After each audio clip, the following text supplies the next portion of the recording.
Hello, I'm the nostalgia critic guy. Remember it so you don't have to. We all remember the true story of Balto. I'm sorry, I couldn't say true story and Balto in the same sentence. But to be fair, it is about as authentic as the true story of Bohemian Rhapsody.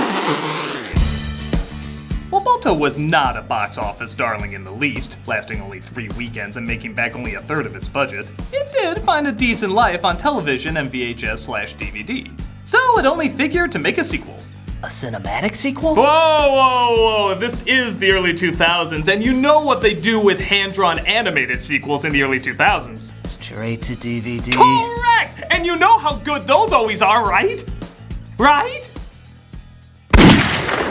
Wow, I never seen a dog put himself down before.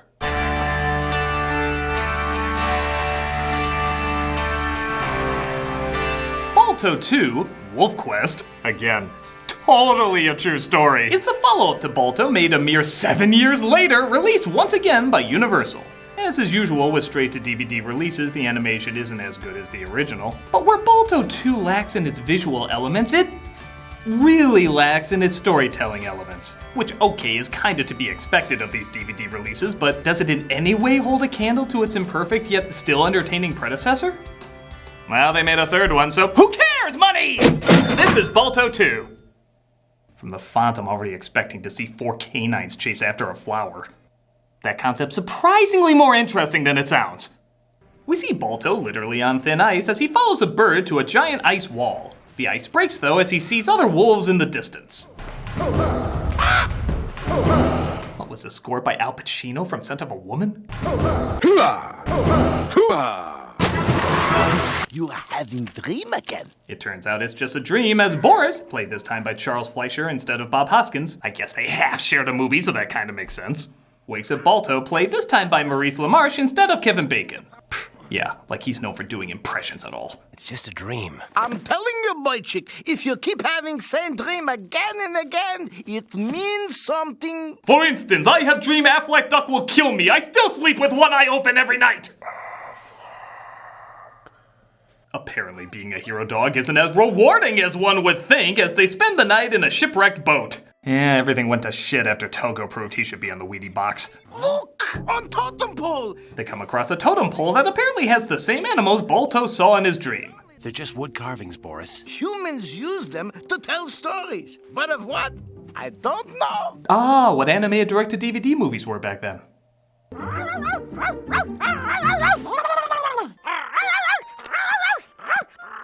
I've only just met you and you convinced me dog genocide is a good idea.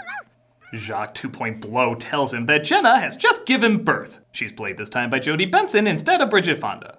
Oh, Jenna, they're so beautiful, just like you. I mean, not beautiful enough to be here when they're born, but understand, I had a nap. You can tell an animator really liked drawing that. The pups get older as Balto continues to be apparently a real deadbeat dad. Good morning, sleepyhead. Did you forget about watching the pups today while my girl and I go on a picnic? I don't think you understand just how important these naps are. They prepare me for my daily slumber. Balto finds himself bummed out knowing that soon they'll be up for adoption and they'll have to find new homes. Tomorrow we can all go on a picnic. Balto, don't you remember? Tomorrow is the day for our pups to find their new homes. But I don't think I can let them go, Jenna. Not yet. I have so much more of their lives to sleep through. That J is looking a little too much like a T for my comfort. Actually, what do they sell there? I like this one. Balto and Jenna are concerned, though, that one of the pups named Alou, voiced by Lacey Chabert, looks more wolf than dog, decreasing her chances of getting adopted. Too subtle! Alou looks more like a wolf than me. No human is ever gonna want her. We'll just have to keep trying. Right here on Toontown Road. Seriously, what is up with that angle? So she never gets adopted. Oh, screw that shit. She's so cute you could say she's a vampire shark and she'd still get adopted. As she grows older, trying to make the case that she's not so little anymore. How can I babysit if you won't sit? Uncle Boris, since I'm not a baby anymore, I don't need a babysitter. And you can tell that to my father. I heard my mother do this dialogue. I know how the routine goes. She comes across a hunter, though, and let's just say gets the wrong idea. No, it's a human. He wouldn't hurt me. Maybe he'll want to adopt me. Hey, what's that? A dog biscuit maker? I'm so stupid. Balto saves her as Alu doesn't understand what just happened. I don't understand, Papa. Why did you attack him? What if he wanted to adopt me? That was an adoption bullet that came from its gun, right? Again, really stupid. He tells her about her heritage and how wolf blood flows through both their veins. Alu runs away as Balto, being the good parent, chases after her. Not just kidding, he sleeps again. I want you to stop focusing on being half wolf and start focusing on being half parrot. Your daughter was almost killed today, jackass! Wolf. Jackass! Once again, he has a dream, only this time his mother speaks to him, saying he needs to understand the animals of the totem. Oh, and the movie wants to remind you these two are a thing. What are you two doing? My daughter was almost killed, meaning it's vital I catch up to my 30-hour snooze. We're here to play with Alu. You mean you can't find her? No. Kinda thought you know where she is. Dad! She's gotta be at her mother's. She's the parent that actually adults. Maybe she can find her while I nap. Oh no, I wish we had a mum too. Weirdly sad. She must have run away. Run away? I thought I could keep her safe. But she's not safe now. She's running wild. We've got to find her. Oh, that's what a father does! You know, here I thought the answer was... Don't you dare say napping! Not napping! Balto sees it as his fault, which it totally is, so he decides to go after her alone. Good idea! Sending two dogs would give too great an advantage, so just send the lesser of the two parents. I'm starting to see why Alu is so dumb. He comes across the raven in his dream, who leads him to a fox, voiced by the late Mary Kay Bergman, caught in a trap. Say, I'll help you find your daughter if you'll help me out of this trap. How did you know I'm looking for my daughter? Do we have a deal, or don't we? I don't like how sexy that fox's voice is. It makes me... confused.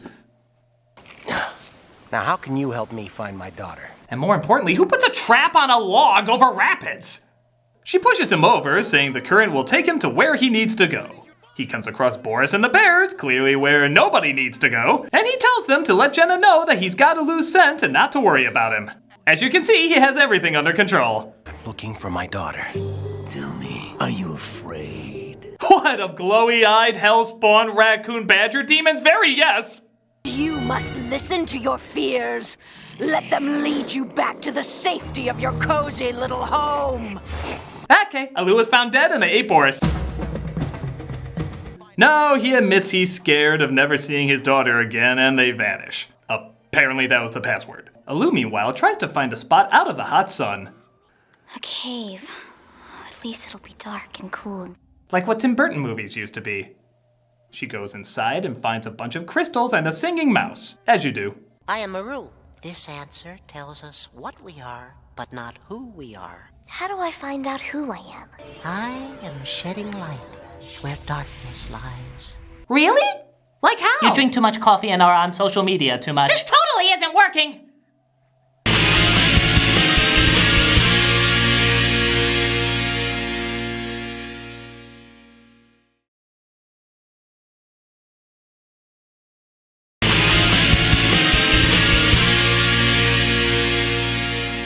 So the mouse, voiced by Peter McNichol, tells her how the world of the spirits works. When every creature in the world is born, a spirit stands beside them. Why?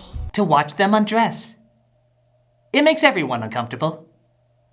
He sings a surprisingly nice song about following her own path, though it is a mere, 40 minutes in to suddenly make this a musical? It's like if one of the Spider-Man movies had a musical number deep in the film. You know that proves my point more! Have faith and trust in yourself, and make the journey. The mouse disappears into a picture on the wall. No, they got it backwards. It's Vigo that's supposed to go in the painting, not Janos. As she exits the cave, coming across an unexpected visitor. Oh, it's a bear! Maybe he wants to adopt me too! Balto saves her from the satanic grizzly. Seriously, there's a lot of those in these parts. As Alu tries to look deep into his eyes. There is no Alu, only bear.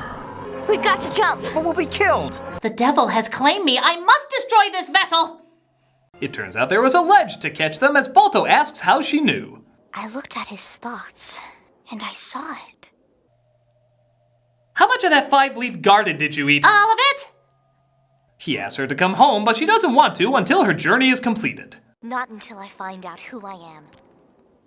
That's ridiculous, Alu. You know who you are. You're a loser. Like a big loser. He agrees to come with her so she can find herself. I'm sure her mother would be thrilled to have those extra hours of crippling anxiety, but they come across other wolves who have it out for them. At least we know the raven's on our side. Come on, we can take him. Alu, no! The raven's got this! Bye-bye, doggy. There's something so demeaning about using the back of your hand to push somebody off. Like, you're not even worth the palm. You have the luxury of smelling my lotion as I push you off. Oh, is that cucumber mint? It is. Balto and Alu are so bad at fighting them off that the water does a better job, as the gang's leader, voiced by Mark Hamill, tells them to chase him down. But Nijo, the tide will drown. If those two live, they'll take what's left of our food. Or worse, complain about Last Jedi. For Christ's sake, get a life! By talking about Balto too. But the real leader of the wolves, voiced by the late David Carradine, tells them to clear the way. It is I who thank you for coming at last. You knew we were coming? It was I who sent for you. You see, there's... Oh, check extra features, I guess. Our summer is almost past, and I have listened to the trees and to the blades of grass. Think he nibbled the same 5-leaf garden as you, Alu. I hear smells. Caribou will not return this year. We must follow them. Our leader has lost his ability to lead. Dare you say that? Let him speak. It is his right. Thank you, you're very kind. Anyway, he's not very kind and doesn't deserve our thanks. We take what we need from other clans. Steal from others? It isn't right. Yes, there is a right. Our right to survive. The Thorn Valley Plan is the aspiration of idiots and dreamers. And if we eat the food of other clans, what will they eat? That is not our concern. Is not the balance of our world the concern of all? Excluding the caribou, we can eat them until extinction. Oh, wait, some bullshit about our bodies becoming the grass. Problem solved. The white wolf has come to me in dream visions. She said we must be led by the one who is wolf and does not know. Huh? Papa? Yeah, spoiler, it's not him. It's actually Ralph. It's a big twist. See here, our wise leader, who visits with the great Anayu only in his dreams, has brought a mutt to guide us. Okay, he must have recorded this right after Batman because that sounded very Jokerish. See here, our wise leader, who visits with the great Anayu only in his dreams, has brought a mutt to guide us. But Alu tries to step in and motivate the pack. I say Niju is afraid to cross the Great Water. I am not afraid, but crossing the Great Water is impossible. Which again, I'm not afraid of impossible. I love impossible. I wish Cuphead and Zelda 2 had a crossover. I love it that much. Oh, did I mention David Carradine Wolf is also magic? Which, saying that sentence out loud makes me realize of course he is. I will be a leader who does not depend on foolish dreams. Or animators who draw my eyes sunny side up.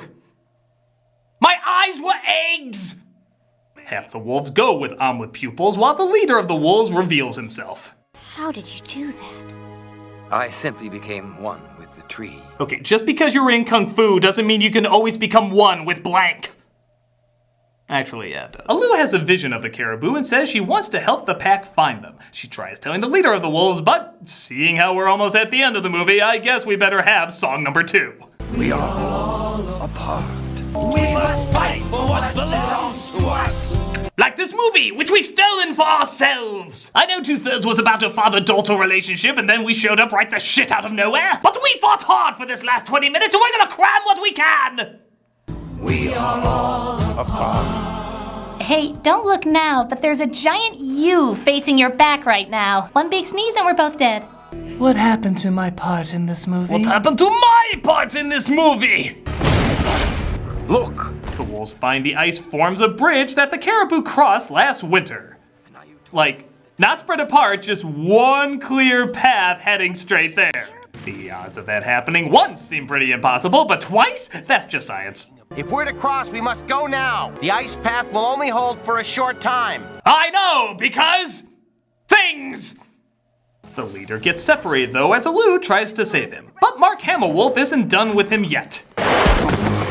Hey, if I could swim to you so fast, how come you couldn't swim back to the wolves you were separated from? Answer me! Stop! You. What was that, Donald Duck snoring? What was that? Need you! Leave her be! Now wait, if you could swim here from the pack you were separated from, then how? I can help you swim over, Nava. No, you're right. You won't make it. You can only turn into trees and probably water, which can't in any way help us out here! Alu says Balto should help him back while she leads the pack across the ice. Are you sure? Tell Mom I finally found my home. Also tell her I feel fine. So Balto has flashbacks to all the moments of her growing up. That's right, both of them. He was asleep for the rest. The wolves float away to presumably hit the Titanic as Balto discovers his mother was his spirit guide the whole time. I guess I give credit that they try to answer what that weird-ass wolf spirit was in the original, but she just disappears and the movie ends. Yeah, right there. Was that why it cut to Jenna and Boris so briefly a moment ago? Just to be like, ah, come on, they weren't just in the first 30 minutes and then vanished. They had 2 seconds at the end, but it was a vital 2 seconds. They looked at nothing. Kinda like what you did watching the film. I guess for a direct-to-DVD sequel, it's not really that bad. The backgrounds are still nice, the animation is passable, and the plot, while disjointed, did take its time and tried to give some atmospheric moments. For the low bar set, it does actually do an okay job. But yeah, it's still clumsy and or rushed in many areas, nothing's fully fleshed out, and it just comes across as exactly what it is, a direct-to-DVD sequel. Can kids watch it? Sure. There's nothing offensive in it for them, and honestly, there's nothing even that offensive in it for adults either. But it's hard to say that's a glowing recommendation. Nothing that bad, but nothing that good either. This is a sequel to a true story that might be underwhelming, but at least it's not painfully underwhelming. I'm the Nostalgia Critic Guy, remember, so you don't have to.